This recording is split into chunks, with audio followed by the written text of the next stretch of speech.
today's topic is going to be, how would I create the biggest human possible in the least amount of time, hypothetically disregarding health, which is moronic, completely stupid. However, completely realistic in a lot of current up-and-coming bodybuilders, younger bodybuilders, upper teenagers, early 20s. You don't think of reality. So how would I hypothetically go about doing that? Well, you have to eat a lot of food. We know that. Very basic, right?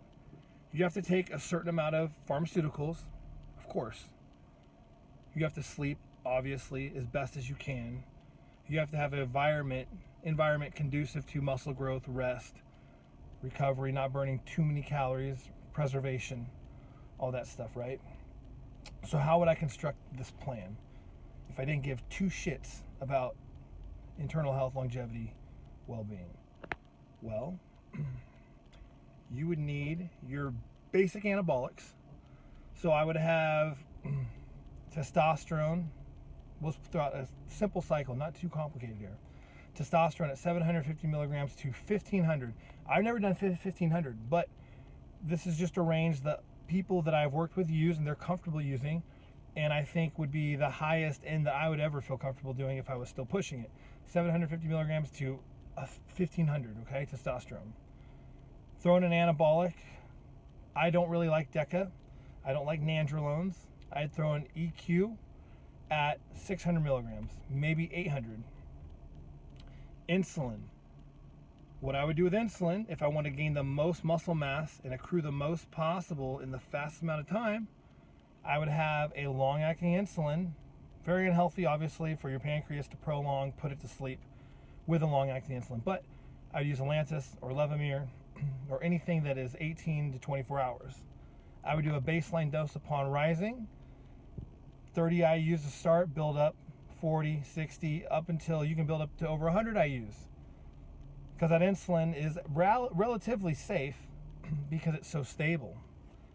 And then over that, you would overlap it. So that's your foundation base insulin. Then you'd overlap it with your typical fast duration insulins, Apidra, Novolog, Humalog, before each meal. Okay, each meal. That's, you're eating, I'd probably eat around 6 to 8 times a day. A 2.5 to 3 hour cadence between meals. With insulin in my blood, if I really cared about utmost lean muscle mass accrual and I wasn't a lazy SOB, I would actually take very much caution to reduce as much dietary fat in each of those meals while insulin is present. And that would be, for example, meal 1 would be 2.5 to 3 scoops of fat-free whey isolate with probably around 4 packets of cream of wheat, fat-free, or cream of rice would be 3 packets because there's more grams of carbs per packet. I would add apple pie filling. I would add bananas, whatever fruits that I actually had a good taste for, to about 150 grams of carbs for meal 1. And then I would have similar meals throughout the day. If my protein sources weren't always whey isolate, they'd be egg white liquid, or they would be a sole fish, they'd be snapper, they would be orange roughy if I didn't have the actual fatty ester leakage out of your butthole. If you don't have that response, orange roughy is damn near fat-free. If you do have the response, you're going to have to buy new underwear. It's a terrible response. I'd have everything fat-free protein-wise, and then my carbs, of course, would be a mixture. I like to mix complex carbs with fast carbs. So I'd have oatmeal some meals, oat bran some meals, mixed with organic honey or raisins sprinkled in there, etc. So I'd probably have upwards of 700 to 1,000 grams of carbs minimum during this phase. And with the long-acting insulin, with the short-acting insulin over it, I wouldn't do this for more than 4 weeks. Even if you don't give a shit about health, you still would be a complete fucking moron to run that prolonged for like a 12-week cycle, 16-week cycle along with your steroids. Just a 4-week cycle. Okay, and you don't want to be in prison too much to your dietary fat because it's very restricted. And on top of that, you have your growth hormone. As much as you can afford. 8 IUs, 10 IUs, 12 IUs. I've never done 12 IUs. I did 10 IUs at one point. I did 8 IUs I did for USA Prep during 2014. I was doing 2 IUs every 3 hours or so.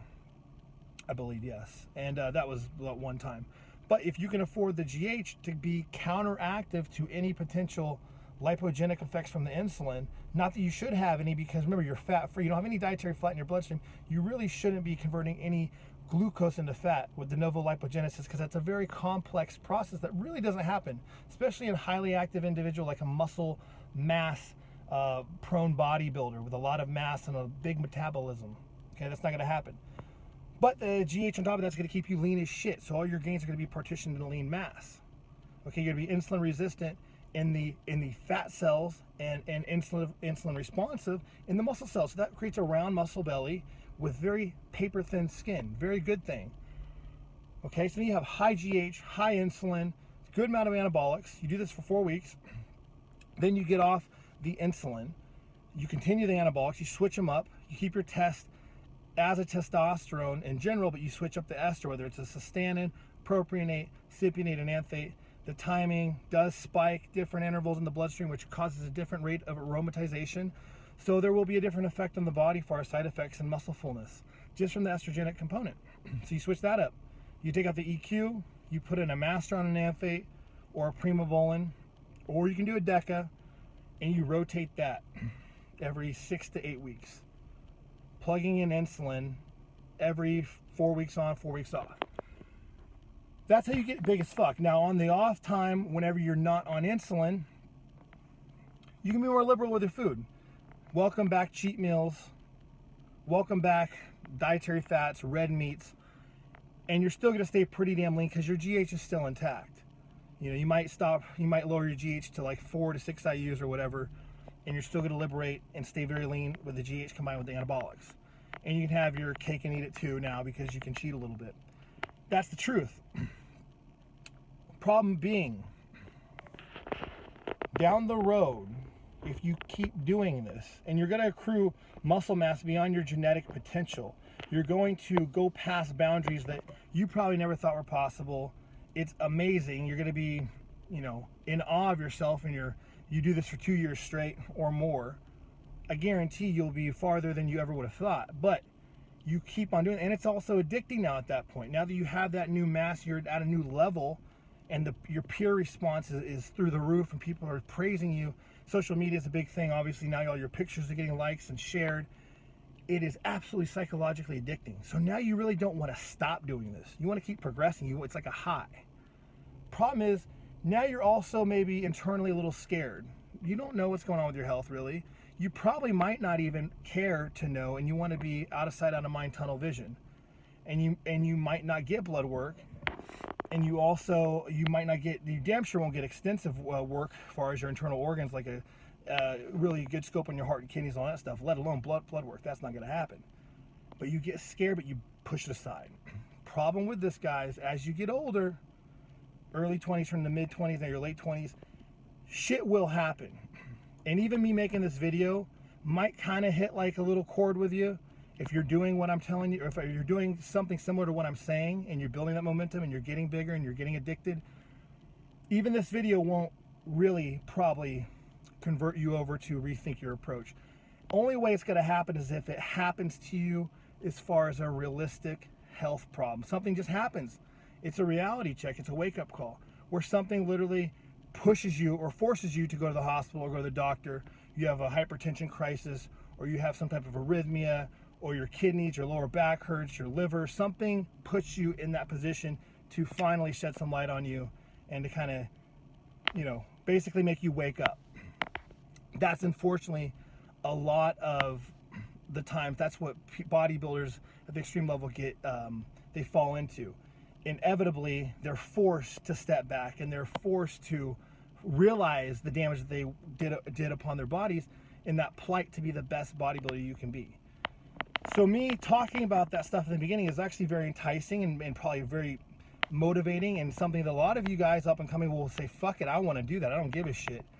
Unfortunately, and not all the time, some people have a constitution of the horse, their internal health, genetics, they can withstand everything. Maybe their family tree had a history of drugs, and they're just like fucking, they have internal organs of armor, and they just don't get affected by it. But most people will, it will catch up to you at some capacity internally.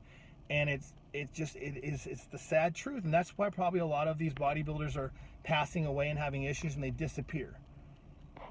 So just know what I said. It sounds cool in the beginning, but know how the end part of what I just talked about, the reality check. And unfortunately, it's going to go on deaf ears, and it won't resonate until you get struck with an issue acutely and you're rushed to the hospital, or someone forces you to go.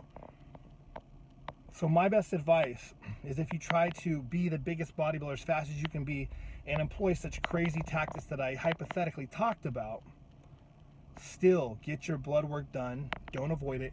Get your heart scoped out. Get your kidneys done. Everything looked at thoroughly. And come off and go to TRT and cruise. And try to just say, you know what? I love the response from my peers.